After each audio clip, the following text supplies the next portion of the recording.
তাহলে কি হবে এখানে হয় b square minus 144 equal to 0 বা b square equal to 144 b equal to কত 12 অথবা হচ্ছে কি b স্কয়ার মাইনাস হচ্ছে কি 256 ইকুয়াল টু 0 বা b square equal to 256 b এর ভ্যালু কত 16 সুতরাং ভূমি দৈর্ঘ্য কত 12 মিটার অথবা 16 মিটার।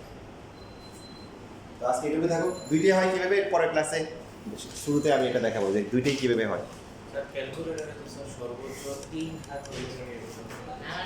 ওই ওটার মধ্যে মান বসাই দিবে, মানে এই যে তোমার যে দ্বিঘাত রাশিটা আছে বুঝছি, তুমি প্রথমে 1 বসাবা, মানে প্রথম যেটা আছে এটা সব 1, তারপর মাইনাস কি 400, তারপর হচ্ছে কি প্লাস কি 36864, এই মাঝখানেগুলো চলে আসবে। তোমার পাওয়ার কত ইম্পর্টেন্ট বিষয়, মাঝখানেগুলো তুলতে হবে।